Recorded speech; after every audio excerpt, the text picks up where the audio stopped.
If you're an author or plan to be one, get excited because this podcast is for you. Book Marketing Mentors is the only podcast dedicated to helping you successfully market and sell your book.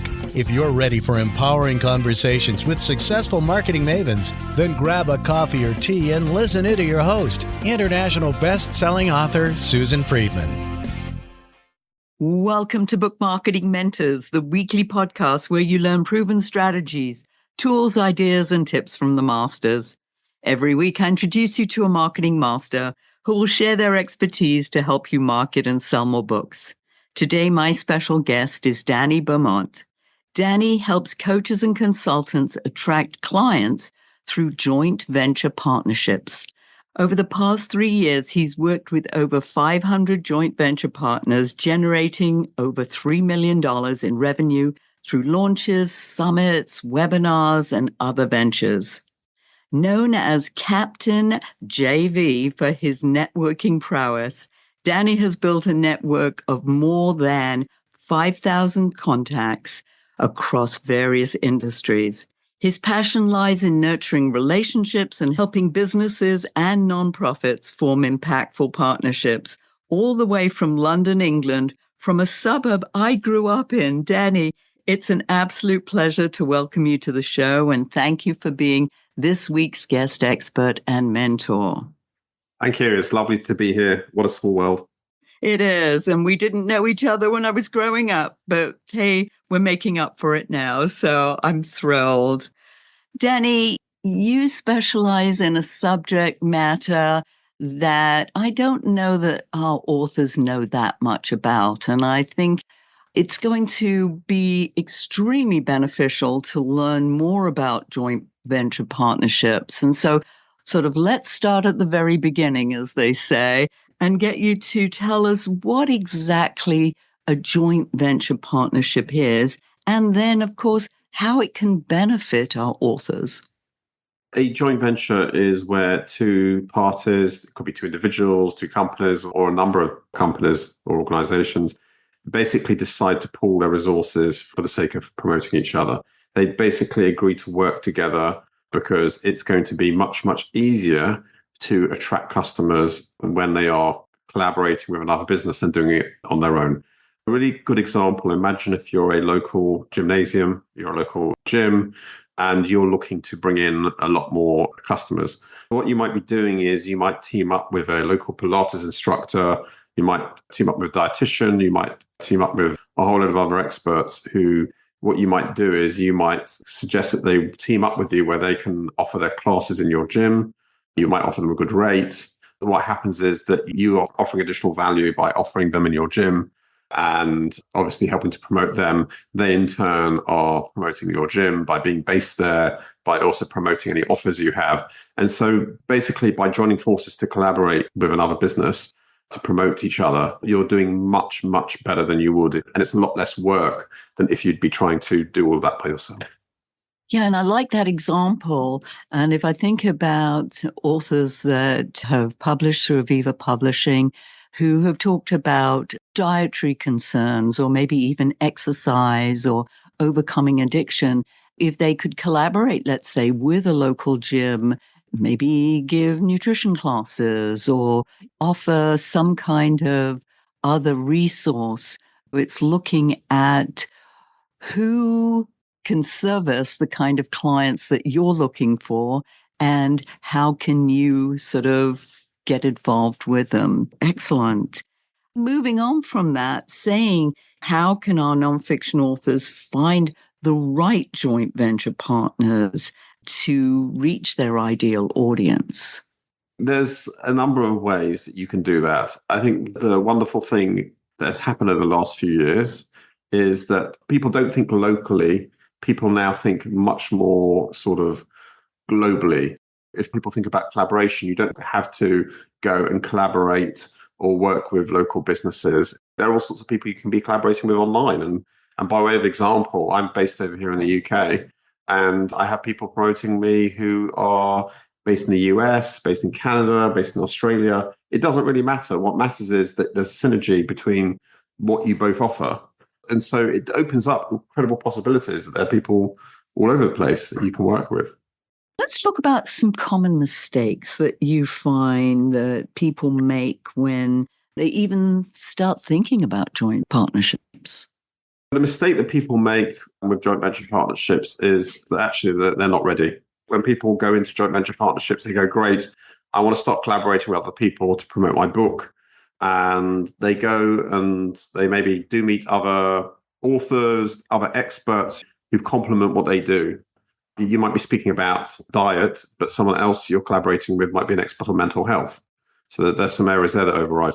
Now, you may decide to go and collaborate with them, but before you actually start, there's some things you have to have in place before you do a joint venture. For example, someone might say, great, I'd love to work together with you. Here you go. I'm going to tell my audience about your book that's coming out, but I'm also actually running an event about mental health. Can you promote it as well? And then I discover, actually, I don't have an audience to promote you to. So before you even start collaborating in a joint venture with another expert, you have to be ready. And there's some things you have to have in place to be ready to joint venture. That begs the question, what are the things that you do have to have in place to be ready? 5 specific things that you need to have in place to be ready. The first thing, most important of all, is who is an ideal partner for you? It might be obvious, but it's not always. So you have to really think about not just what you help your audience with, but altogether, what are some of the challenges that your audience are struggling to overcome? And thinking beyond what you just do, what other people out there might also be able to help them solve their problems that you can also introduce them to. So, for example, I help with joint ventures, but joint ventures is a particular tactic to grow your business. There are other things that you need to be thinking about, like, are you any good at sales? What's your sales strategy? So number one, you need to think about who is an ideal partner for you, because you don't want to be wasting time trying to collaborate with people who are not a fit. The second thing you need to have is an audience, because if someone is going to collaborate with you, they'll say, yes, great, I would love to promote you, but they're going to want you to reciprocate. And what I mean by reciprocating is, if I support you and tell my audience about you, I would really like you to do the same. But so obviously you need to build an audience. That's the second thing. The third thing you need to do is you need to really have a gift that you can give to people. Like if I've got a whole program to help people lose weight, if someone recommends me to their audience, an audience that doesn't really know me is not going to go straight into my weight loss program. I need to actually give them something that's free initially, where they get a taster. Think of it as a taster session. I need to give them something where they have a taster of who I am, how I help, where I come in. So you need to develop something that's free that you can give away. It could be a webinar that you develop with somebody. And then there's just a couple of other, I won't go into it, but there's just a couple of other things that you need to do. You need to be able to, if someone wants to partner with you, you need to be able to articulate in a fairly easily what you do, so they find it really easy to understand, who do I help? Where do I take them to? Why should you promote me? And then also the final thing that you need to do is you need to have some technology in place if you're joint venturing with people. So I will give you an example. I will sometimes run a webinar. So I'll run some live training where I will have 3 different partners who promote me. You need to be able to track those people, because let's say you promoted my webinar.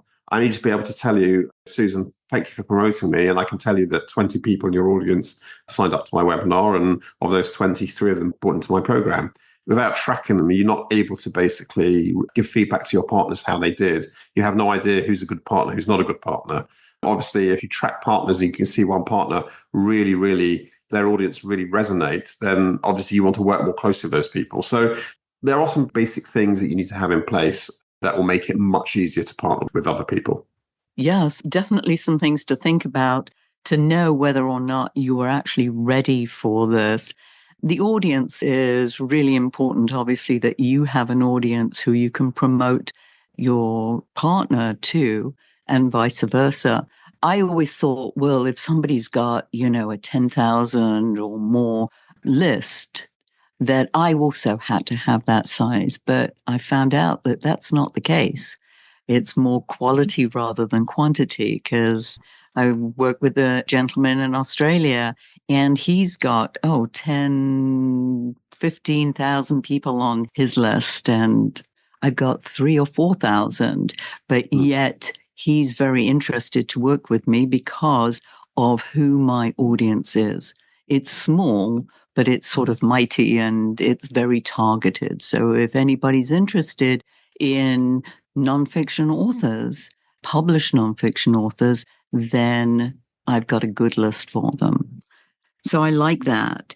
What type of joint ventures do you think work best for authors who are looking to, let's say, develop these long-term relationships and, of course, the visibility that they're looking to get? Before I answer your question, I think it's just worth following on, adding to what you just said, that with partnering, you should not be, it kind of goes into the answer to your question as well. The size of the audience is not the be all and end all. And that means that I just said you need to have an audience. You might have a small audience. You might only have a few hundred people on your email list. That doesn't matter. What matters is that you're a fit. I've had people promote me who've got very small audiences, but who are very, very aligned with me. So I know that you've got people in your audience who are likely to be very interested in what I do and are likely to buy from me. So I think that's the first thing I would say in terms of authors thinking about who's a fit. Don't necessarily judge someone who says, well, I've got a few hundred people in my audience. If they're people who are a fit, that could work. On the other side of the coin, you might come across someone who's got a large audience, but it's all people who are bought. I think you need to make sure that when you do partner with someone, they have an audience that are people who've opted into their list, preferably an email list. I do come across people who say, I've got lots of followers on social media. And whilst people on social media will engage with you, if I promote something to my 5,000 LinkedIn followers, I might get a few people clicking. Whereas the other side of the coin is if you tell people, if you've got an email list of 1,000 and you tell your audience, you're likely to get more than a few people actually opting in to what it is you're promoting. I'd say then you need to make sure that people you're collaborating with have an email list, and it's also an email list of people who opted in. In terms of authors thinking about who's right for them, I think you need to do the exercise that I mentioned a bit earlier, which is just sit down and spend some time thinking about your audience in terms of not just what audience will be interested in my book, but who are my audience in general? Who are they as people? What's their avatar? Not just what's their age and what's their profession, but also what are the things they struggle with in life? What are their goals? What are they looking to achieve? What keeps them awake at night? What problem language? Like if I ask them, what's bothering you about your expertise, can you think about what they would say? What are your audiences like? Who are they in terms of what are their values? These are all things that really, really matter because it starts to help you think about, okay, what other people are there out there who would also be serving these type of people? Then you can think about it. So I gave the example before, I might be giving advice on nutrition, but there might be some overlap with people who maybe also help on areas like mental health. It's just really starting to think outside the box about what other people out there do I know who serve my audience and how could they benefit? How could they be a benefit to my audience? Because with a joint venture, you need to think of your partner not just as someone who serves you, but actually they can serve your audience too, in that by recommending them to your audience, you're helping your audience to solve a problem that you don't necessarily help with. Everyone has got their area, their unique niche, their area of expertise. Your partner is there to help them solve a problem that you don't serve. So you're giving lots of extra value to your audience by having good partners. Yes, and I always look at if I'm going to partner with somebody, what they're offering. Like, for instance, recently we did one of my partners records audiobooks. She did a webinar on that, and I felt that that would be very beneficial to my audience because many of my authors have been thinking about recording an audiobook. What do they need to know? And especially now in light of AI, how does AI play a part in all of this? She did a webinar on that, and I know that many of my audience were interested in that. Yeah, I'm always looking for that fit. What about specific platforms or tools that you feel authors can use to, let's say, both manage and then when they need to track that joint venture partnership effectively? There's a number of platforms that you can already start using. Firstly, if you're already using email, a very good email platform that you can use, a lot of people are already using like MailChimp. That's a fantastic platform for sending emails out and MailChimp also has the ability to set up, let's say you're running a webinar. On MailChimp, you can set up like a simple landing page to sign people up to your webinar. If you're already using MailChimp, that's something that you can use straight away. If you want a slightly more sophisticated system where, let's say you've got a book you're bringing out, you've got a number of partners promoting the launch, you might want to start thinking about using a system like Go High Level, which is a platform which enables you to sign up JV partners, joint venture partners who can promote you and so you can track them. It has a system for creating and sending emails to people. And it also has a system for you to set up web pages to promote your live events and any freebies that you're giving away, or even any paid programs you want to set up. Can you say that name again? I didn't catch it. It's called Go High Level. Go High Level. The domain name is highlevel.com. And it's not talking about a fortune. It might be a couple of $100s a month. But the reason it's a great platform is, whereas previously you might have had to invest in a number of different systems, a system for tracking people, a system for email, a system for setting up web pages. What it's doing is combining it all into one. And it's also much better for people who have a bit of a fear of all the different technology. It's quite user-friendly and has lots of support. For all those reasons, it's a good place to go. Excellent. What about if an author is hesitant about pursuing a partnership? They've never done it before and they've heard all sorts of stories, and whether they're true or false, the fact is that they're like, should I, shouldn't I? What would you recommend? What advice would you give them? People are hesitant to partner because they may have encountered a partnership where the results weren't great because it wasn't a fit. Or they might have encountered partnerships where it didn't go very well because someone promised that they would promote your live event. And then when the event actually took place, they didn't show up, they didn't promote you. I think for both of those problems occurring there's a reason. I think the reason sometimes partnerships don't work is that we don't always do enough due diligence at the beginning. When you decide whether to partner with somebody, you need to really get to know them, not just get to know them in terms of like asking superficially, who do you serve? How big is your audience? What event have you got running? You actually need to dig a bit deeper to find out, number one, not just superficially, is your audience the right fit in terms of the age and the profession and their hobbies, etc. But I think you need to dig a bit deeper in terms of asking them, like, what problem is the audience struggling to solve? What keeps them awake at night? How do you help them? Asking all those questions that dig deeper into who the audience is and why they're struggling, what they're struggling with, and how you help them. You need to do that. The other thing is, if you're deciding whether to partner with somebody, you actually need to do some due diligence looking at what they do. Like, what is you're running a webinar. Is this a webinar you've run before? Can I see a replay? Can I see the web page you're using to promote it? Can I see a bit about what you promote? I've had people who say they agreed to collaborate with somebody, and when they actually saw the promotion, they thought like, this is horrible. They're not really my style of person. They're not serving I can see by the terminology they're using. I'm looking at their graphics. They're not my type at all. So I think you need to basically just spend a bit more time getting to know the partner to see, are these people a fit for me? Is their audience a fit? Is their marketing, is their program really a fit? I think it's that. I mean, it's taking the time to actually get to know the partner. In terms of people not showing up for you, very often people don't show up for you because you haven't been very clear about how you're working together. If you've agreed something, let's just say I'm running a webinar on October the 19th, and you say, great, I'm going to promote it. You need to give them some like signposting on, great, thank you for promoting me. Can you tell me a bit about like what dates you need me to promote you? Can you send me some promotional material, like an email or something that you've written for me to use to promote you? Can you give me an update a bit closer to the time to just confirm that everything is still on? There's often a lack of communication. People agree to collaborate months ahead. They shake hands, they walk away, and you're often working with people who are solopreneurs, who don't have any team, who don't have any processes, they don't have a proper calendar.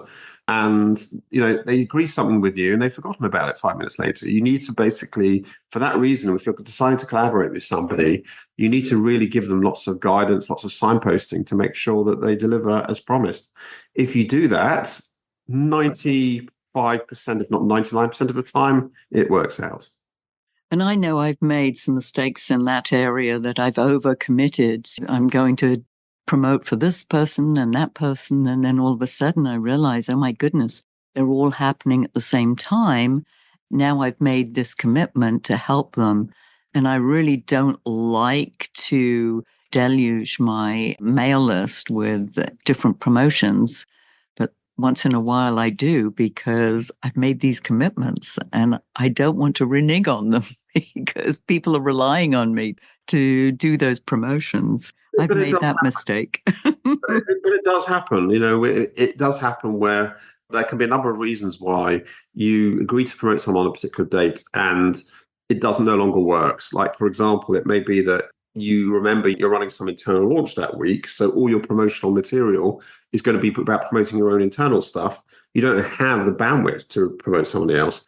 Again, that's why if you agree to work with somebody, you check in with each other regularly, because that's life. Things do change.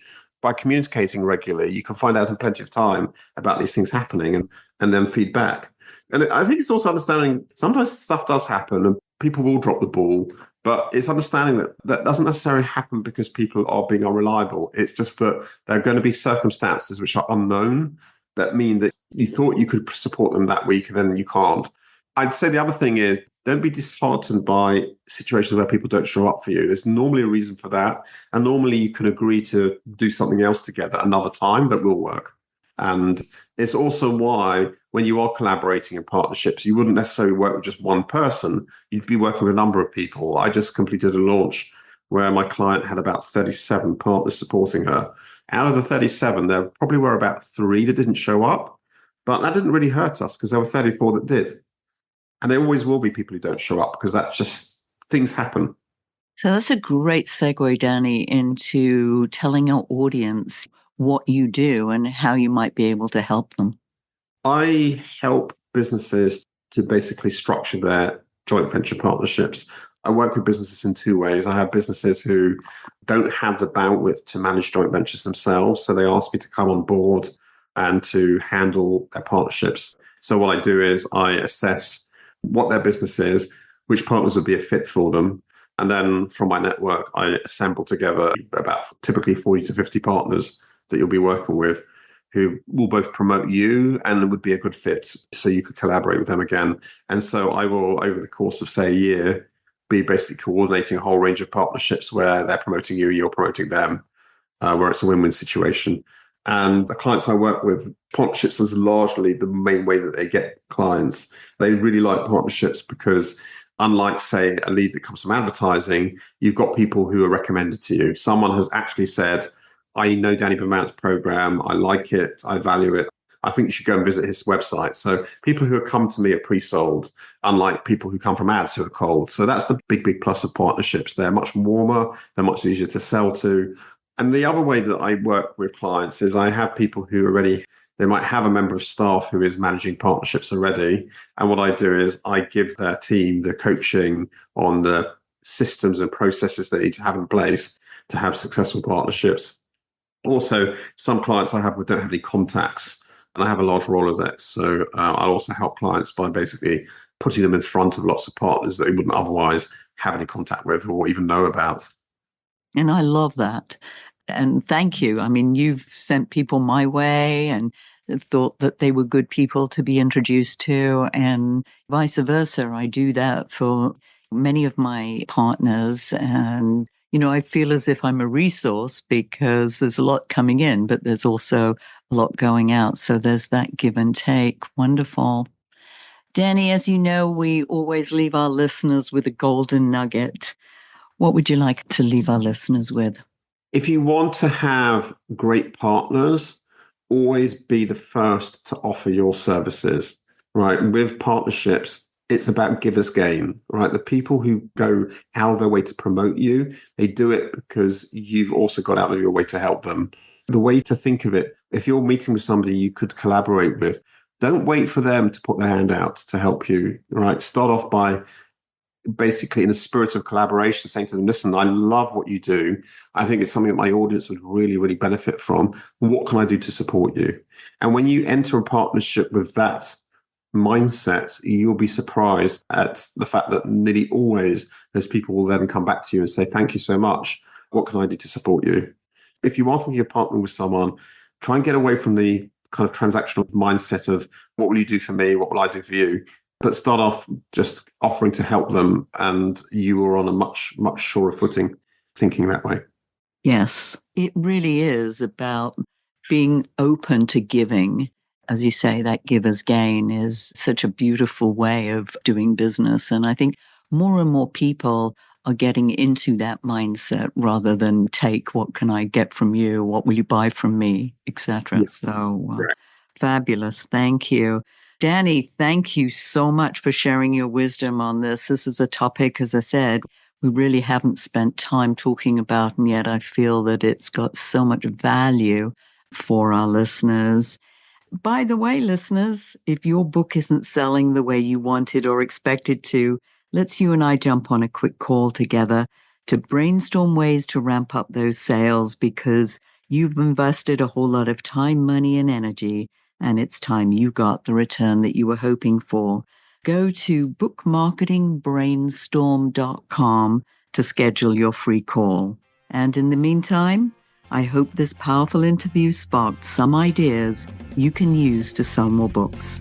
Until next week, here's wishing you much book and author marketing success.